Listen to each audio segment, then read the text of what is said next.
subterrâneo, condenado a morrer de fome e de susto, e ficou preso, né? O mago ficou com tanta raiva, porque ele queria a lâmpada logo, né? Mas o Aladim não quis entregar, falou que ia entregar. Ele não quis entregar não por maldade, porque para ele esperar, estava acabando de subir. Ele ia entregar a lâmpada para ele, mas o mago, a ambição foi tão grande de ter a lâmpada, que ele ficou revoltado, né? Encolerizado, né? É o que a ambição faz, né? É o que eu acabei de dizer aqui, ó, nesse trecho de Chico Xavier, que leva à infelicidade, à desgraça do homem, leva à perda de uma encarnação inteira, né? A ganância. Quanto ao mago, né, depois que a pedra, ele jogou o incenso lá no fogo que ardia ainda, a pedra voltou ao normal, tampou, trancou Aladim lá dentro daquele subterrâneo, e ele ficou lá, coitado, sozinho, chorando, apavorado, com medo de morrer de fome e de frio, né? Quando o mago retomou o caminho da cidade, mastigando entre dentes expressões de cólera e despeito, né?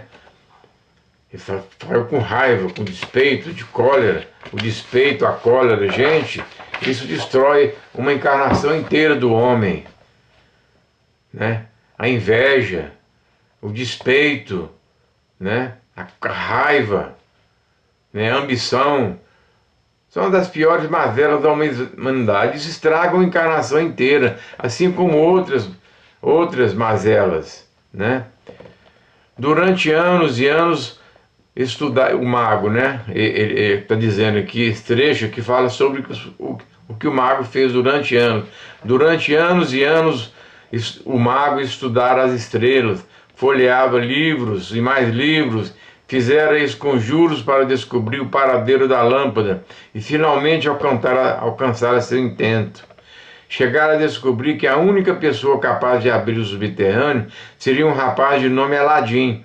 Para encontrá-lo viajava meses a fio. E agora, a um passo da meta final, fora tudo por água abaixo, pensou o mago, né? Ele estava saindo com raiva e pensando, né?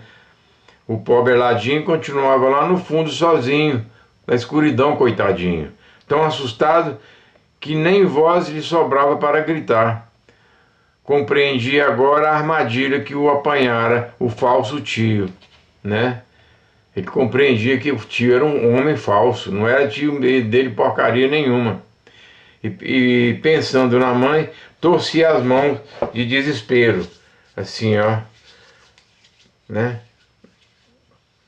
Maquinalmente, sem perceber, porque ele tinha um anel que o mago deu para ele, um anel mágico, né? Maquinalmente, sem perceber que com isso, esfregaram, com esse movimento, né, de desespero, pensando na mãe, coitadinho, ele preso ali sem saber, esfregou o anel, esfregava o anel que o feiticeiro lhe pusera no dedo. De súbito, porém, do anel começou a subir uma espécie de nuvenzinha branca, que, pouco a pouco, foi tomando a forma de um gênio. Este inclinou-se para ele, assim, ó, inclinou-se profundamente e disse: sou escravo do anel que traz no dedo, ordene e eu farei o que você quiser. Aqui, ó, o gêniozinho, né, saindo do anel do mago, né, que o mago deu para ele.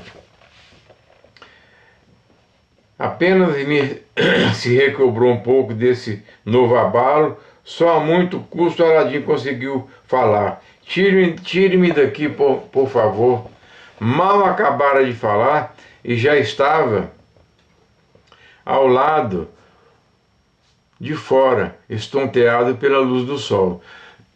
Deitou a correr como desvairado e chegou resfolegante em casa, onde foi encontrar a mãe toda chorosa, sem saber que estivera ao dente por 3 dias. Ele ficou preso naquele subterrâneo durante 3 dias, que o mago jogou incenso, prendeu ele, passou 3 dias, até que ele conseguiu, né, esfregou a mão sem querer e o gêniozinho apareceu.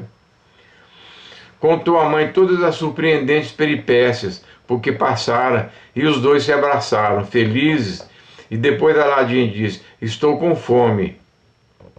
Em casa, porém, não havia o que comer, porque a mãe, naqueles 3 dias, não fizera outra coisa senão chorar.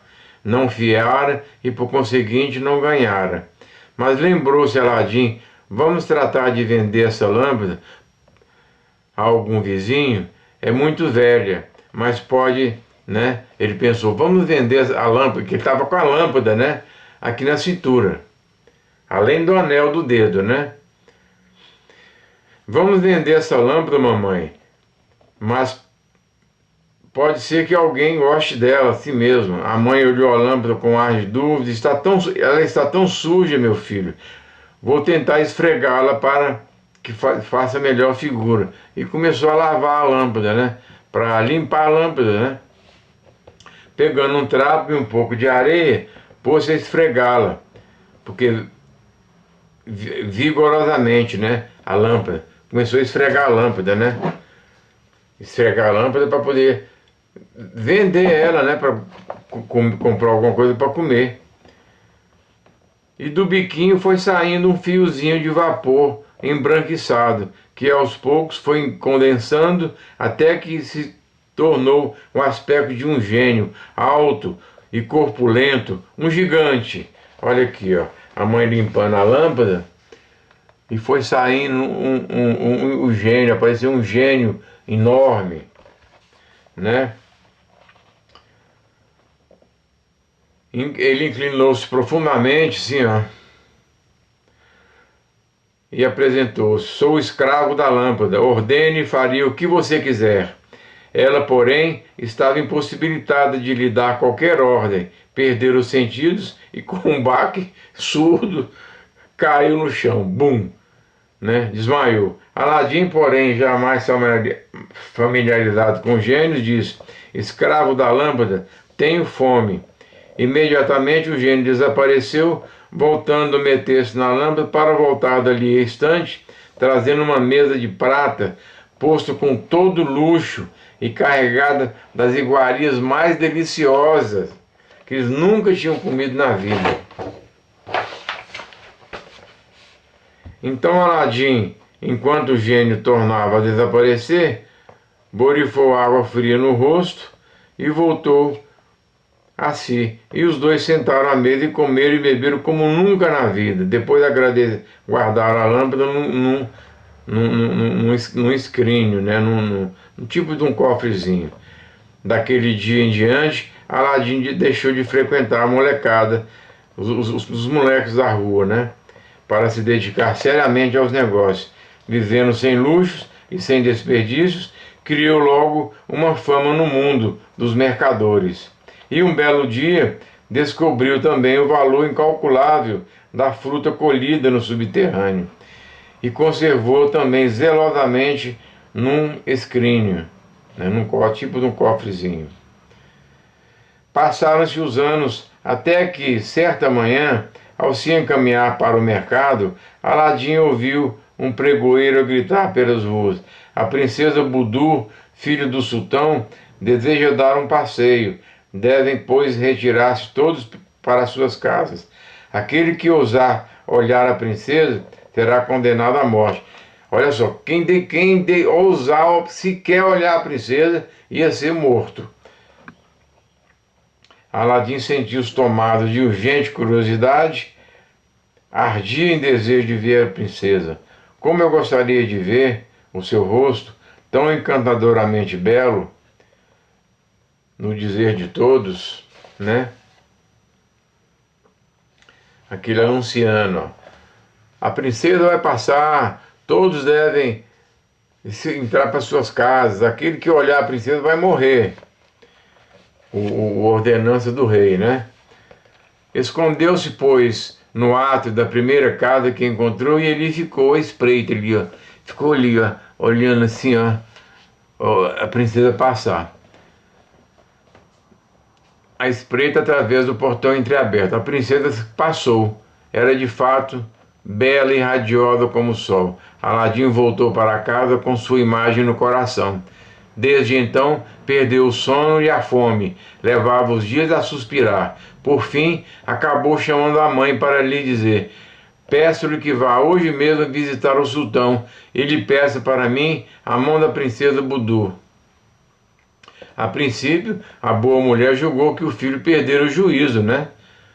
Imagina pedir a mão do sultão, ia matar ela e o menino, né? Mas depois de Aladim insistir tanto, a mãe aceitou a ideia e obedeceu. Encheu com as frutas preciosas um prato de porcelana, cobriu com guardanapo e foi ao palácio. Havia muita gente na sala de audiências e a mãe de Aladim esperou que fosse todos ouvidos. Chegada, porém, ela foi lá no palácio com as frutas. Ela pegou as frutas, colocou na bandeja, né? Depois ela cobriu com guardanapo e foi lá fazer o que Aladim pediu, né? Que ele ficou desorientado com a beleza da moça, né? Havia muita gente na sala de audiências e a mãe de Aladim esperou que fossem todos ouvidos. Chegada, porém, a sua vez, esmoreceu, faltou-lhe coragem e voltou para casa sem ter dito o que devia. Repetiu a mesma coisa por 6 dias. Ela ia no palácio, mas tinha medo dela falar aquilo e o sultão matar ela ali mesmo e mandar matar o menino também, né? Porque ele era o rei todo-poderoso, era o sultão todo-poderoso. Repetiu a mesma coisa por 6 dias. No 7º dia, finalmente, o próprio sultão mandou chamar ela, para lhe perguntar o que desejava. A mãe de Aladim ajoelhou-se aos pés do soberano. Aqui, ó. A mãe de Aladim, ó, já com a roupa melhor, né? Porque Aladim já tinha dinheiro. Ajoelhou-se no pé do sultão, com a bandeja, tá vendo? De porcelana e com o guardanapo, né? Com o paninho, né? Coberto. Majestade, disse-lhe, meu filho Aladim manda pedir a mão da sua filha, a princesa Budur, assim dizendo, descobriu o prato de gemas preciosas e ofereceu ao sultão.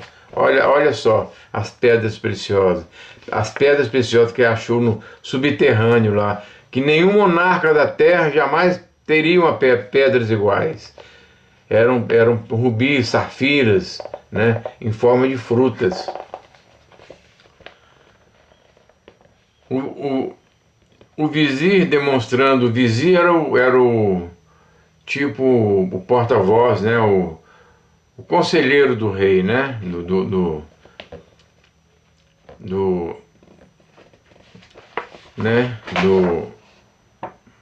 príncipe, né. O vizir, demonstrando contrariedade, respondeu secamente: é meu dever dissuadi-lo a tomar com ligeira decisão de tal importância. O sultão dirigiu-se então à mulher: diga a seu filho que lhe concedo a mão da princesa. Terá que esperar, porém, 3 meses. Com essa promessa, voltou a mãe de Aladim para casa. Aladim exultou de alegria, embora lhe parecesse demasiadamente longa a espera. Vencido o prazo, chamou o gênio da lâmpada e mandou organizar um séquito. O séquito é uma caravana maravilhosa, né? Digna de um rei, né? Digno do mais poderoso dos reis. Aqui o Aladim, ó, no cavalo, um séquito dele, para ir lá no palácio, se encontrar com a princesa, né? Ao entrar na sala do trono, foi recebido com um abraço pelo sultão, que, ao vê-lo tão jovem e tão formoso, felicitou-o. Depois fez entrar o cade e as testemunhas e mandou que fosse redigido o contrato de casamento. De frente do Palácio Real havia uma vasta área de terreno desocupada, que o mato invadira. Aladim pediu licença para construir ali um palácio digno de Budur, da princesa, né? Em seguida, despediu-se e voltou logo para casa. Ali chegando, convocou imediatamente o gênio da lâmpada e expôs o seu desejo. Obedeço, sim, respondeu como de costume o gênio, e desapareceu, para logo mais voltar, anunciando: o palácio que deseja já está terminado. Era rápido o gênio, viu? Pelo amor de Deus.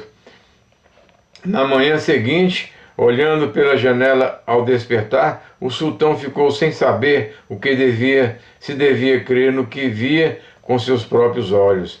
Esfregou mais de uma vez antes de convencer da existência daquela imponente obra, erguida numa só noite. Foi correndo chamar a filha e felicitou-a pelo marido, de tão bela aparência e tão surpreendente poder que teria. Quem mais feliz se sentiu? Porém, foi a própria princesa. E naquele mesmo dia celebraram as bodas de casamento com festas e torneios, né? Aqui assinando o contrato, ó, o escrivão assinando o contrato de casamento. A Lâmpada de Aladim, segunda parte, é grande essa história, né? Aladim atingira o auge da felicidade de qualquer mortal poderia desejar. Fora nomeado chefe do exército, era adorado pela esposa e o povo enaltecia-lhe as virtudes. Quanto ao mago, voltara para a África, mas não esquecera nem a lâmpada, nem o tesouro que lhe havia escapado, precisamente quando julgava tê-lo nas mãos. Despeitado e furioso, rogava pragas ao destino de Aladim, né? Despeito, a fúria, a inveja, destrói o homem. Destrói o homem, viu? Ninguém pode ser assim, não. Conheci muitas pessoas assim. Conheci uma mulher assim, orgulhosa, despeitosa, né? Queria ter tudo que os outros... Quer, né, ainda, que ela está viva ainda. Quer ter tudo que os outros não têm, né? Você compra uma coisa, ela quer comprar uma coisa melhor. Tudo para ela é melhor do que os outros. Conheço muito essa mulher. Certo dia, querendo fazer um passe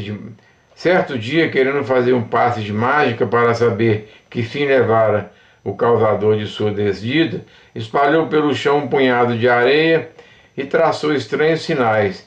Depois ficou a observá-la com toda atenção. Qual não foram, porém, o mago, né?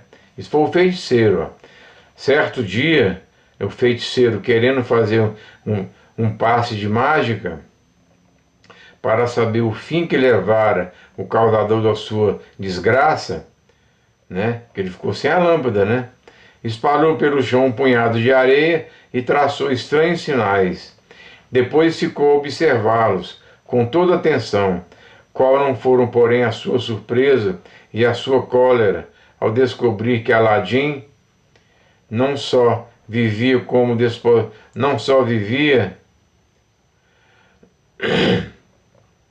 desposara a filha do sultão e herdaria o trono que haveria de reinar sobre toda a China, né? Louco de raiva, fez um novo sortilégio, né? Ele fez outra praga e veio saber que a famosa lâmpada era conservada no palácio de Aladim e que naqueles dias o jovem estaria ausente da cidade. Olha só o que o mago fez.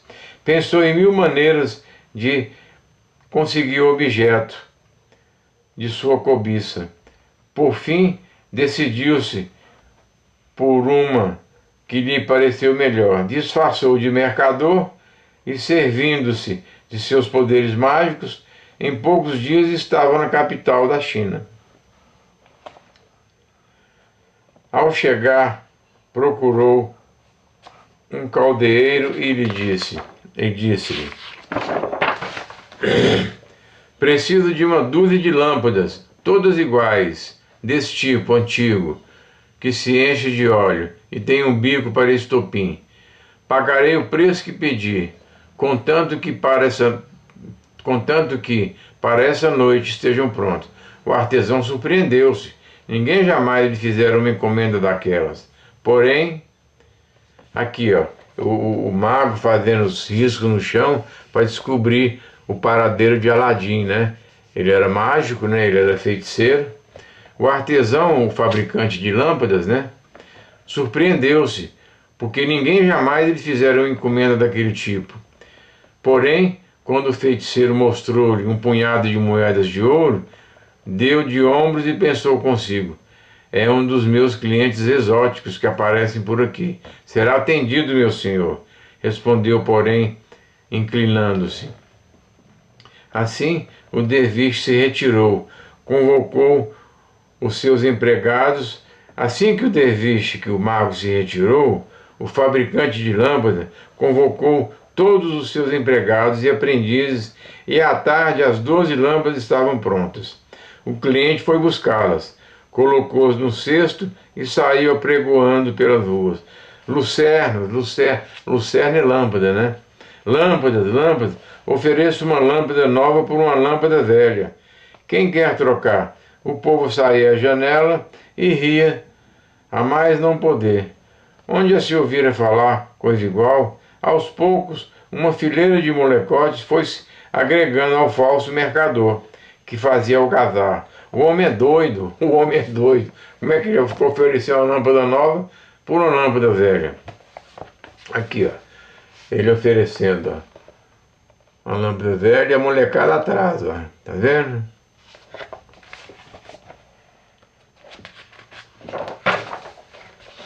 O feiticeiro, insensível à gritaria, fora se aproximando do palácio de Aladim e passeava sob a janela repetindo seu pregão: quem quer uma lâmpada nova em troca de uma velha? Entediada e melancólica por estar sozinha, longe do marido, a princesa Budu, ouvindo apregoar o mercador, mandou uma das escravas averiguar o que seria.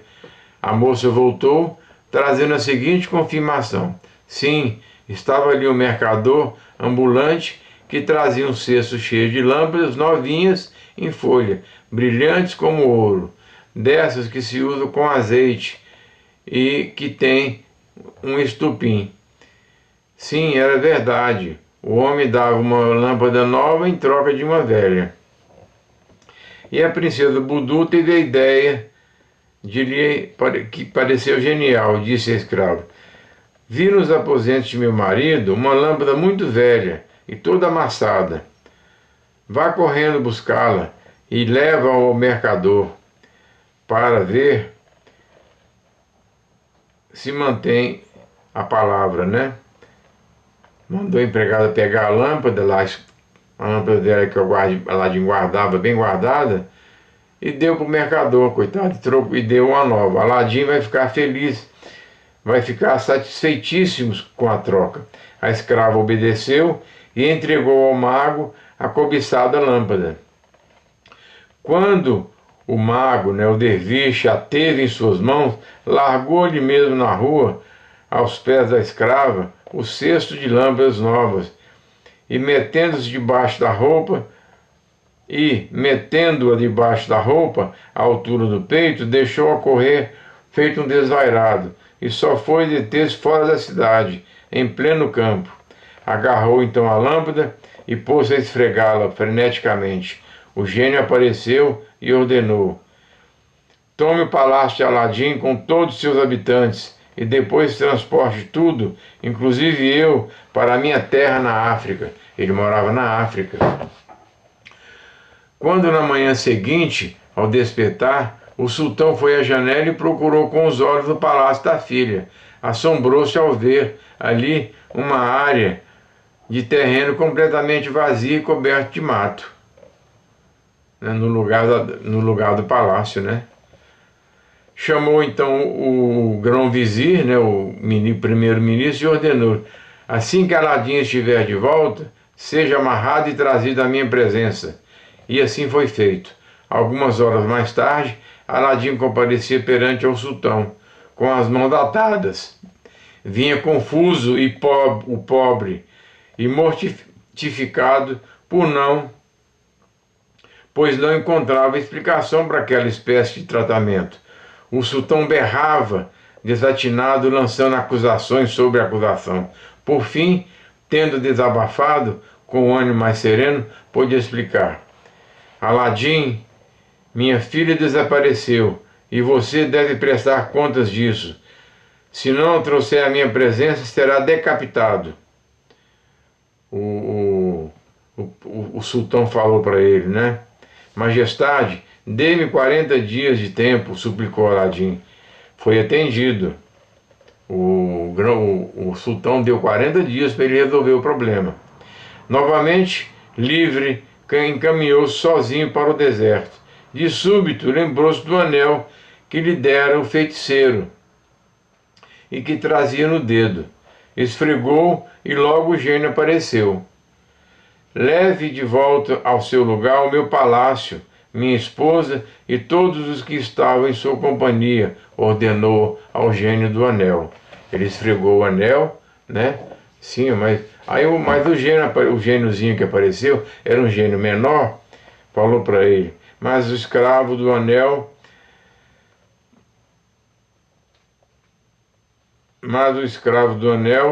escusou-se, né? Meu senhor, sou escravo do anel, e somente o escravo da lâmpada tem o poder para executar o que me pede. Todavia, se se conforma com isso, posso levá-lo para junto de seu palácio, lá onde agora se encontra. Num átimo de segundo, Aladim viu-se na África, ao lado do próprio palácio, né, do palácio, até bem pouco fora seu. Escondeu-se atrás de uma árvore ramulhada e aguardou. Apenas raiou o dia, a princesa Budu, chorosa, ainda pelo que lhe acontecera, apareceu à janela e seu marido pôde falar-lhe. Após confortá-la, disse-lhe: para nos livrarmos do mago, temos de recorrer à astúcia. Você o convidará para jantar e, no vinho que o mago lhe servir, derramará um sonífero poderoso. O Aladim falou para a esposa, né? Porque a esposa foi levada com o castelo e tudo para a África. Todo mundo foi junto. Budur obedeceu. Budur era a princesa. Budur obedeceu. E, tendo o mago caído em sono profundo, Aladim entrou e apoderou-se da lâmpada. E chamou o gênio. Esfregou a lâmpada e chamou o gênio. Reconduza o meu palácio para o lugar onde estava e mande esse feiticeiro para uma ilha tão distante que jamais se torne a ouvir falar nele, ordenou o gênio. E assim foi. Ao amanhecer, o sultão viu, com imenso estupor, que o palácio de Aladim voltara ao lugar primitivo.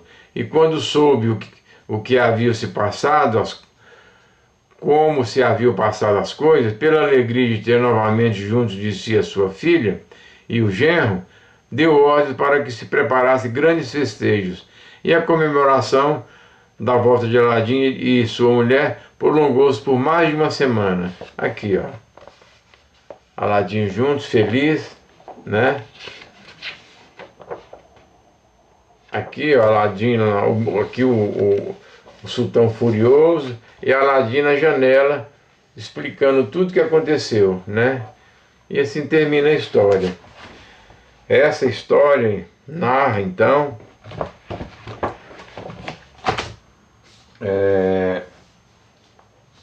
a respeito, gente, da ambição, da ganância. Isso pode destruir, do despeito.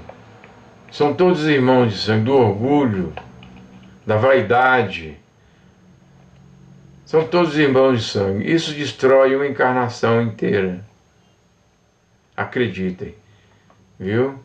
A ambição foi o mal, foi o fim desse feiticeiro. Ele poderia muito bem ter paciência de esperar o menino chegar lá em cima e pedir a lâmpada para ele, mas ele quis logo, porque o que ele queria fazer? Prendeu Aladim lá para dentro, para sempre, né? Então, a ambição é um grande destrutor de encarnações. a ambição, o orgulho, a vaidade, a inveja. A inveja é uma das piores mazelas. A inveja. Vocês, mulheres invejosas, homens invejosos da terra, não tenham inveja. Não façam isso. Eu sei o que é inveja. Conheci uma pessoa invejosa. Muito